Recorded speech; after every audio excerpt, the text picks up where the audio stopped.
3 years ago, the US government illegally banned 19 different peptides, and this month, we start the comeback. This is going to be the biggest day in modern medicine history. The first 7 of those 19 peptides are going through FDA approval to be removed from the Category 2 ban list, meaning that they're going to be legally allowed to be compounded in 503A compounding pharmacies. In this video, I'm uncovering the full blueprint on each of those 7 peptides, my own experience with them, and more importantly, how you can use them to take full advantage of this new legal reform. Before we get started, it's important to note that I'm not a doctor and nothing in this video should be considered medical advice. And if you're going to follow through with any of these treatments, especially after they get legalized, make sure you're only doing so under the direct supervision of a medical professional who has expertise in this field. Now, let's get into it. As we dive into this list, it is important to note what a peptide is because I think there's a huge misconception in the industry about how these things even work. Peptides are nothing more than a set of instructions to your body. It is not an exogenous hormone or an outside chemical that is designed to create a reaction in the body that's unnatural. It's only instructing the body to do things that it already does naturally, just at a higher rate. A very realistic analogy is to think of the body running on software, and peptides are just adding in new code into the software, providing instructions on how the software should operate, but it can't create new ability in the software. Those instructions can be for anything. Is it time for us to burn fat? Should I instruct you to build muscle? Should I instruct you to sleep better, think better? Anything. As you can imagine, once people found out you can do this, it completely disrupted the way that we look at modern medicine. Very niche regenerative and longevity docs have been using this stuff for decades, but as a whole, it's only recently hit the mass market in the last couple of years. I can remember when I had to get surgery on my finger,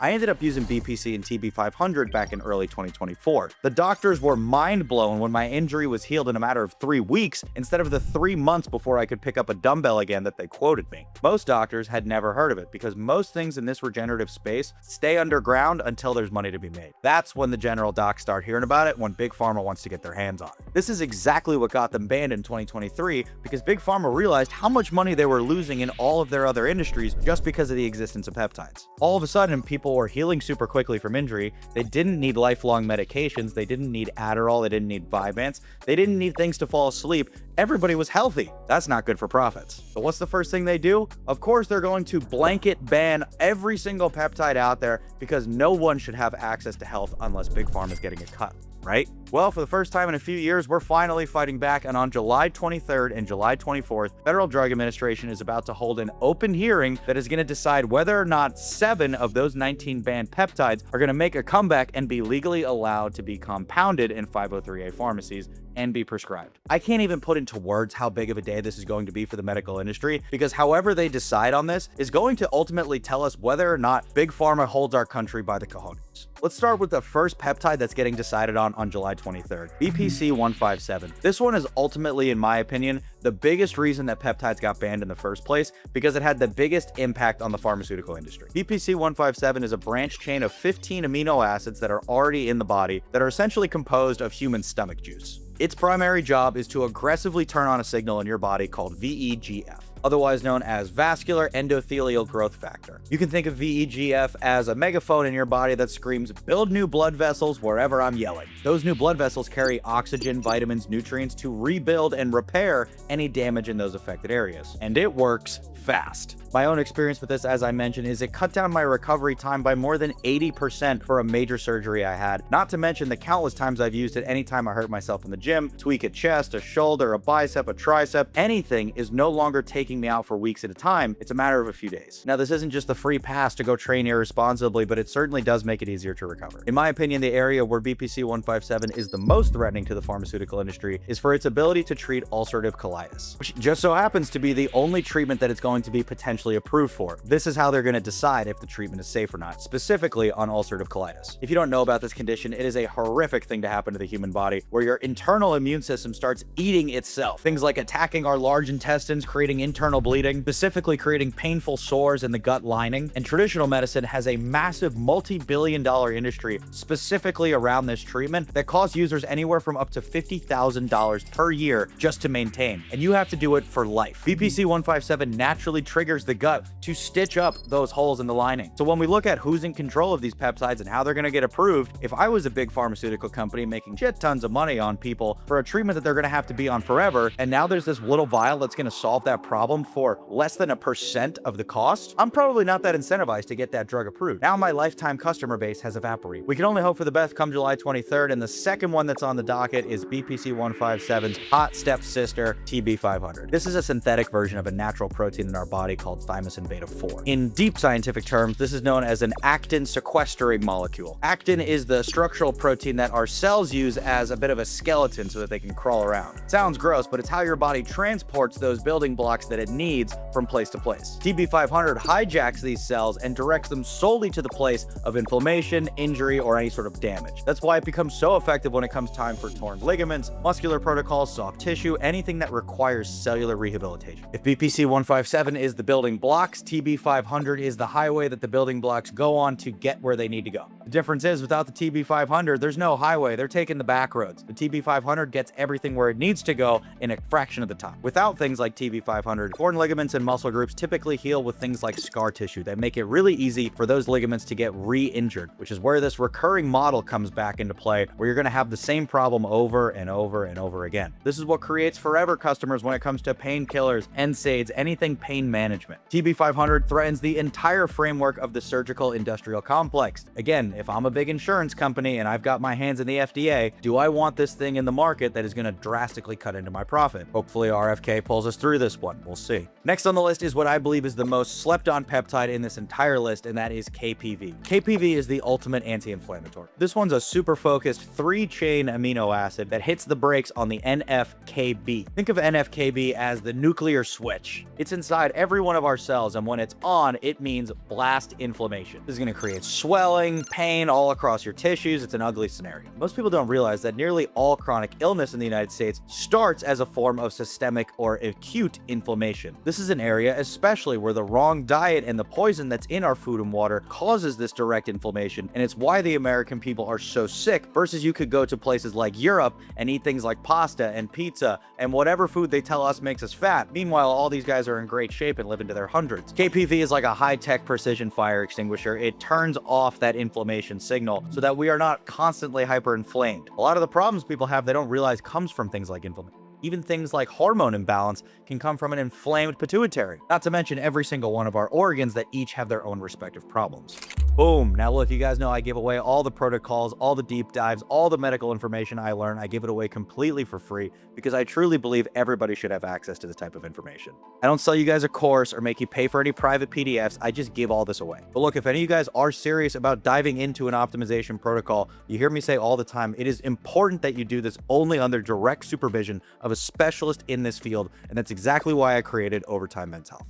We built the ultimate optimization platform that handles everything from A to Z, whether that be the diagnostics, blood work, pharmaceuticals, peptides, GLPs, anything you can think of, we've got it down to a T. Don't buy sketchy compounds out of a gym bag, and don't end up going to a doctor who's going to send you down the wrong path. otmens.com, I truly believe, is the best platform on the planet for this type of medicine. If you're interested and want to learn more, the link is in the description of this video. Now, without any further ado, let's get back to the video. Moving on to number 4, which is the one I am most excited about, and that is MOTS-c. Follow this page, you know I just finished my experiment using MOTS-c to optimize my mitochondria, and this is the one that I believe will have the biggest athletic impact of any of the other items on this list. MOTS-c is a very tiny, unique peptide born inside all of our mitochondria. As you guys know, mitochondria is what? Powerhouse of the cell, which means it is going to fuel every cellular function of our body. Meaning if you want to gain muscle, lose fat, see better, think better, what color your hair is, sleep, anything, it all starts with mitochondria. What MOTS-c does that makes it so revolutionary is it changes the way that it takes in food and nutrients and converts it to more cellular energy. It's a huge misconception that people believe in, that the reason their body doesn't do the things they want it to is because it has some sort of limitation or cap on the amount of exercise it should do in a certain period of time, the amount of food it should eat, what time it should go to bed, how many hours of sleep it needs. Those aren't just set in stone. That is solely dependent on the efficiency of your cellular energy, because each of those organs responsible for each of those outcomes has a set amount of efficiency that it provides. So if I wanted to increase the outcome from any of those functions, the only thing I need to do is increase the energy efficiency in those cells. Stay with me, I know this is a little bit confusing. So imagine every function of the body is its own piece of technology. Now, just like an iPhone, after a couple years, it's gonna have problems and stop working. This comes from bad software updates, corrosion in the battery and the internal hardware. All sorts of problems can happen as it goes on. MOTS-c's job is like replacing that battery and replacing that software so that it's all brand new and operates like it did at peak efficiency when you first got it. And then it can actually go in and install an external storage piece so it can do even more than what you naturally could have achieved. That goes for everything in the body because everything's got mitochondria. So our liver, our kidney, our heart, our endurance, our muscle, our fat loss, everything. I've said muscle and fat loss a lot today, but that seems to be the main two things you guys care about. If we can create more cellular energy than our body naturally has, we can create better bodily output and better bodily function. Now you can see why this is an enormous threat to the pharmaceutical industry, because if all of our organs are functioning well and we're feeling athletic and we're feeling energetic, we don't need any of their long-term medications. Okay, that's all for July 23rd, the first day of this 2-day extravaganza. Moving on to July 24th, day 2, they're taking a separate class of peptides. The first one on the list for July 24th is one of my favorites ever, and that is Semax. If you've seen this page before, you know Semax produces BDNF, brain-derived nootropic factor, which instantly creates the brain's ability to operate at a higher level of output within a couple of hours. It quite literally works like Miracle-Gro for your brain cells, physically forcing the brain to sprout new neural pathways, while simultaneously balancing dopamine and serotonin, the two primary chemical messengers required for deep focus and drive. I'm gonna be really surprised if this one makes it across the board, because this is a huge piece of the pharmaceutical industry, which is ADHD medication. If everyone had access to Semax, people wouldn't need to be prescribed ADHD, which gets them hooked and then obviously creates problems later on. And it's one of the easiest way to attack our youth, because if they can't focus in school, they must need methamphetamines. Overarching point, people are not going to need Adderall or Vyvanse anymore, which is known to crash your dopamine and completely numb the brain, which is going to be very beneficial for especially our youth who have been targeted in this movement for so long. Next one on July 24th is a peptide I've had incredible experiences from, and that is Epitalon. Those of you who follow this page know how emphatic I am about this peptide. Epitalon upregulates an enzyme in our body called telomerase, which is the lengthening of our telomeres. Now, I could go into the science of this peptide for the next 20 minutes, but to keep it short, every time our cells divide in order to continue their life, their ability to divide again slightly diminishes. Epitalon gives your cells and DNA the ability to continue to divide for longer periods of time so that your cells don't die as quickly. This is arguably the most impactful peptide to come out of the Kavenzin protocols, which were the original peptides studied in Russia in the 80s. Kavenzin's goal was really to create super soldiers for the USSR, but ended up finding out how to create an anti-aging potion on the back end. The reason I particularly love Epitalon is not necessarily for the anti-aging, although that's great, I'm going to continue to do it. It's more so for the reset of the internal clock. Epitalon works directly on the pineal gland to reset our circadian rhythm, meaning that it's going to reset the way our body knows when it's time to fall asleep and when it's time to wake up, which for most people, they've spent years, sometimes decades, with inconsistent sleep and wake up times that has sent the pineal gland into a haze. Now they can't ever get actual good sleep. They wonder why they have such a hard time with it. Well, Epitalon is the only thing I've seen that can effectively rebalance that pineal gland to make your circadian rhythm exactly where you want to see it. But for me, when I take Epitalon, I make sure I go to bed at 10 p.m., which is when I'm going to bed, and I'm waking up at 6 or 7. That way I know I'm getting my 8 hours, but during those 8 hours, I'm getting a much more high quality sleep than someone else who might have slept those exact same hours, because my body is producing its most melatonin, which is all your circadian rhythm is just the timing of when your body produces melatonin and gets into that deep REM sleep. When I finish an Epitalon cycle, I see on my Whoop, my recovery skyrockets every time, and it's just because I'm getting more deep and restful sleep. This carries with me throughout the day. I have more energy and my mind is clear and I don't feel frantic because I actually got proper rest. And I think most people overlook how important rest is because they're just used to feeling like shit. When you put the two main benefits of this peptide together, between the sleep help as well as the anti-aging, people see insane results, essentially preventing most disease. The last one on this list is also another sleep peptide, delta sleep-inducing peptide. This one, honestly, I'm not as big a fan of compared to Epitalon, although it does still work. This one's more of a quick hit. I think Epitalon is more of a deep body reset. But delta sleep-inducing peptide is in the name, is designed to get you in induced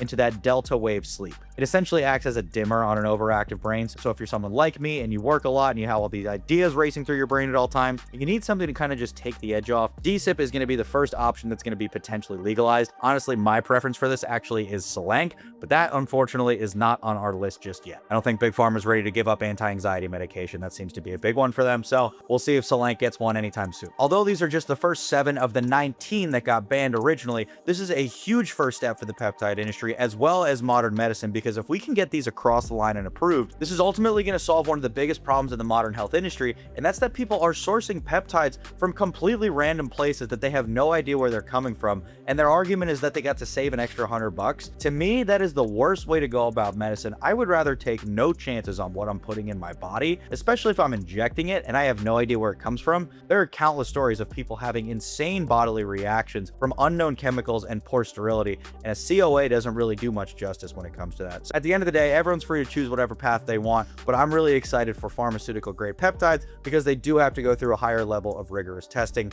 and that is what I like to put in my body. So look, if you guys like this kind of content and you want to see more about the news in the industry or finding any way to improve your body, I post 2 videos like this every single week. Hit that subscribe button and turn on post notifications so you never miss one, and I'll see you guys in the next one.